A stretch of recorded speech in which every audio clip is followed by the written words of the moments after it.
Assalamualaikum warahmatullahi wabarakatuh. Kembali lagi bersama saya, Raihan Putri. Pada kesempatan kali ini saya akan menceritakan tentang sejarah awal dan perkembangan Islam di Asia Tenggara. Sejarah awal dan perkembangan Islam di Asia Tenggara tidak dapat dilepaskan dari hubungan kawasan ini dengan dunia luar, seperti Arab, Persia, India, dan Cina. Asia Tenggara adalah melting pot, tempat pertemuan berbagai kebudayaan. Jalur sutra yang melewati kawasan ini membuat arus perniagaan berkembang pesat. Catatan menunjukkan masyarakat Asia Tenggara telah menjalin hubungan dengan Saudi Arabia jauh sebelum kedatangan Islam. Thomas W. Arnold dalam The Preaching of Islam, A History of the Propagation of the Muslim Faith memperkirakan Islam telah dibawa oleh pedagang Arab pada awal abad pertama Hijriah. Ada banyak referensi yang mencatat hubungan dagang antara Timur dan dunia Arab telah berlangsung intensif sejak abad-abad pertama Masehi.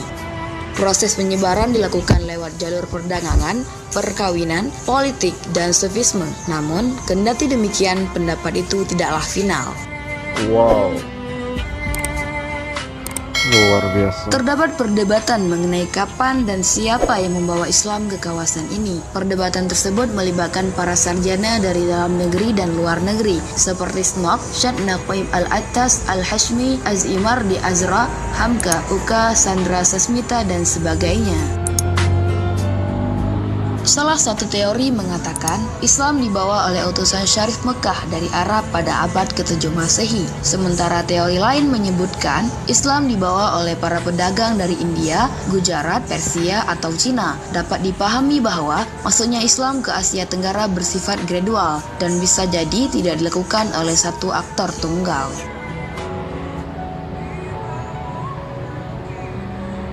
Selat Melaka atau Aceh merupakan pintu masuk kapal-kapal dari berbagai negara dari Selat Melaka dan pesisir Sumatera hingga Islam mulai berkembang di Asia Tenggara. Jalur perdagangan membawa. Tapi kok sekarang nggak bisa lagi ya? Dulu Aceh awal mula pintu gerbang masuknya pedagang-pedagang Uni Eropa dan yang lain. Tapi sekarang kenapa di saat Aceh bergabung dengan Indonesia justru tempat itu hilang, bahkan tidak dikeluarkan izin untuk didirikan pelabuhan bebas. Kenapa ya? Para saudagar Muslim ke Semenanjung Melayu, Johor, Perla, Cirebon, Gresik, dan Kalimantan Barat. Pada waktu berikutnya, pedagang masuk ke Indonesia Timur seperti Maluku, Ternate, dan Tidore. Seperti dicatat Syekh Muhammad Naqib Al-Attas dalam Islam dan Sejarah Kebudayaan Melayu mengatakan proses masuknya Islam ke Melayu Nusantara berlangsung damai.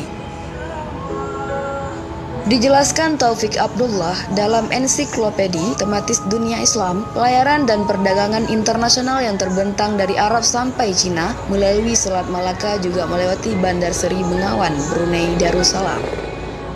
Menurut Silsilah atau Tersilah Brunei, raja pertama Brunei yang memeluk Islam adalah Alang Betatar dengan gelar Sultan Muhammad pada awal abad ke-15. Islam telah ditemukan di kawasan ini sejak abad ke-11. Etnis Muslim Syam yang kemudian tersebar di Vietnam, Kamboja, dan Thailand telah mendapat pengaruh Islam sebelum abad ke-15 Masehi.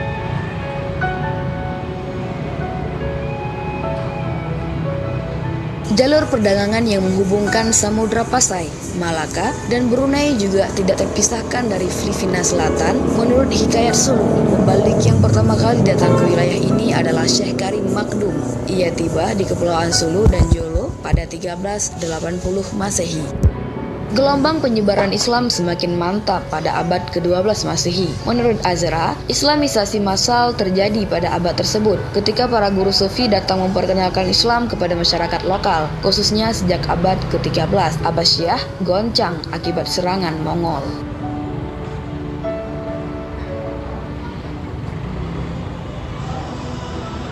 Banyaknya guru tasawuf yang menumpang kapal dagang Muslim dari Timur Tengah Praktek tasawuf ini diperkuat dengan kelompok-kelompok tarekat seperti Syattariyah, Qadariyah, Naqsyabandiyah, Khalwatiyah, dan Kuburawiyah. Kenyataan ini secara umum mempengaruhi corak Islam setempat.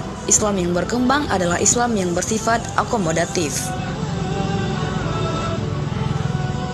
Secara umum, tasawuf lebih mudah diterima sebab ajaran ini dalam beberapa segi mampu menjembatani latar belakang masyarakat setempat yang dipengaruhi oleh ajaran Hindu-Buddha dan kepercayaan lokal. Meski Islam tahap ini sangat diwarnai aspek tasawuf, tidak berarti aspek syariah diabaikan sama sekali. Hal itu terlihat dari sikap para ulama seperti Nuruddin Ar-Raniri dan ketegasan Wali Songo dengan Syekh Siti Jenar yang menganut wahdatul wujud. Kecenderungan ke arah ortodoksi berangsur semakin kuat mulai abad ke-17. Proses Islamisasi yang semakin masif juga tidak terlepas dari peran kesultanan. Proses Islamisasi itu bermula ketika raja setempat masuk Islam, kemudian diikuti dominasi peranan kerajaan di tengah komunitas muslim. Kerajaan tidak hanya berfungsi sebagai institusi politik, tetapi juga pembentukan institusi muslim yang lain seperti pendidikan dan juga peradilan. Kesultanan juga menjadi patron bagi perkembangan intelektualitas dan kebudayaan Islam. Berdasarkan bukti arkeologis, Samudra Pasai adalah kerajaan Islam pertama di Melayu Nusantara. Kemudian muncul Kesultanan Malaka, Perlak, Tumasik, Johor, Dermak. Terdapat pula Kesultanan Sulu, Lanao, dan Maoinanao di Filipina, serta Kesultanan Brunei di Darussalam.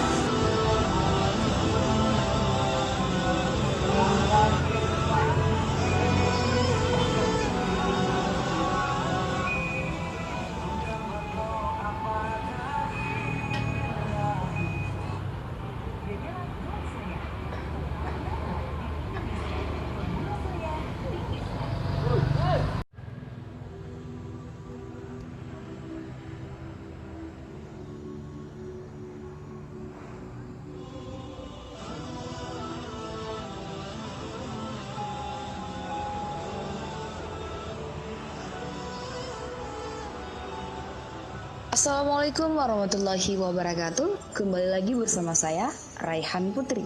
Pada kesempatan kali ini saya akan menceritakan tentang sejarah awal dan perkembangan Islam di Asia Tenggara. Sejarah awal dan perkembangan Islam di Asia Tenggara tidak dapat dilepaskan dari hubungan kawasan ini dengan dunia luar seperti Arab, Persia, India, dan Cina. Asia Tenggara adalah melting pot, tempat pertemuan berbagai kebudayaan. Jalur sutra yang melewati kawasan ini membuat arus perniagaan berkembang pesat. Catatan menunjukkan masyarakat Asia Tenggara telah menjalin hubungan dengan Saudi Arabia jauh sebelum kedatangan Islam. Thomas W. Arnold dalam The Preaching of Islam, A History of the Propagation of the Muslim Faith memperkirakan Islam telah dibawa oleh pedagang Arab pada awal abad pertama Hijriah. Ada banyak referensi yang mencatat hubungan dagang antara Timur dan dunia Arab telah berlangsung intensif sejak abad-abad pertama Masehi. Proses penyebaran dilakukan lewat jalur perdagangan, perkawinan, politik, dan sufisme. Namun, kendati demikian, pendapat itu tidaklah final. Wow, luar biasa. Terdapat perdebatan mengenai kapan dan siapa yang membawa Islam ke kawasan ini. Perdebatan tersebut melibatkan para sarjana dari dalam negeri dan luar negeri seperti Snok, Syed Naqib Al-Attas, Al-Hashmi, Az-Imar di Azra, Hamka, Uka, Sandra Sasmita, dan sebagainya. Salah satu teori mengatakan Islam dibawa oleh utusan Syarif Mekah dari Arab pada abad ke-7 Masehi. Sementara teori lain menyebutkan Islam dibawa oleh para pedagang dari India, Gujarat, Persia, atau Cina. Dapat dipahami bahwa masuknya Islam ke Asia Tenggara bersifat gradual dan bisa jadi tidak dilakukan oleh satu aktor tunggal.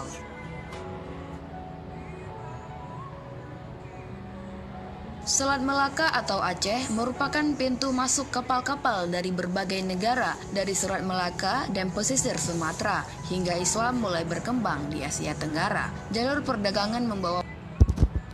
Tapi kok sekarang nggak bisa lagi ya? Dulu Aceh awal mula pintu gerbang masuknya pedagang-pedagang Uni Eropa dan lain-lain. Tapi sekarang kenapa di saat Aceh bergabung dengan Indonesia justru tempat itu hilang, bahkan tidak dikeluarkan izin untuk didirikan pelabuhan bebas. Kenapa ya? Para saudagar Muslim ke Semenanjung Melayu, Johor, Perlak, Cirebon, Gresik, dan Kalimantan Barat. Pada waktu berikutnya, pedagang masuk ke Indonesia Timur seperti Maluku, Ternate, dan Tidore, seperti dicatat Syekh Muhammad Naqib Al-Attas dalam Islam dan Sejarah Kebudayaan Melayu mengatakan proses masuknya Islam ke Melayu Nusantara berlangsung damai. Dijelaskan Taufik Abdullah dalam ensiklopedi tematis dunia Islam, pelayaran dan perdagangan internasional yang terbentang dari Arab sampai Cina melalui Selat Malaka juga melewati Bandar Seri Bengawan, Brunei Darussalam. Menurut Silsilah atau Tersilah Brunei, raja pertama Brunei yang memeluk Islam adalah Alang Betatar dengan gelar Sultan Muhammad pada awal abad ke-15. Islam telah ditemukan di kawasan ini sejak abad ke-11. Etnis Muslim Syam yang kemudian tersebar di Vietnam, Kamboja, dan Thailand telah mendapat pengaruh Islam sebelum abad ke-15 Masehi.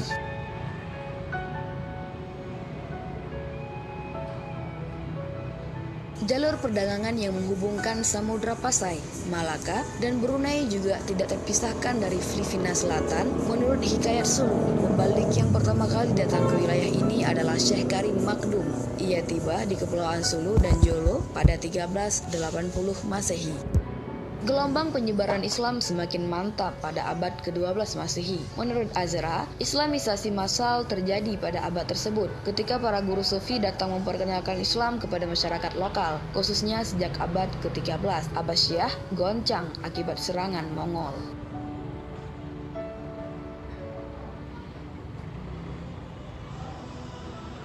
Banyaknya guru tasawuf yang menumpang kapal dagang Muslim dari Timur Tengah. Praktek tasawuf ini diperkuat dengan kelompok-kelompok tarekat seperti Syattariyah, Qadariyah, Naqsyabandiyah, Khalwatiyah, dan Kuburawiyah. Kenyataan ini secara umum mempengaruhi corak Islam setempat. Islam yang berkembang adalah Islam yang bersifat akomodatif.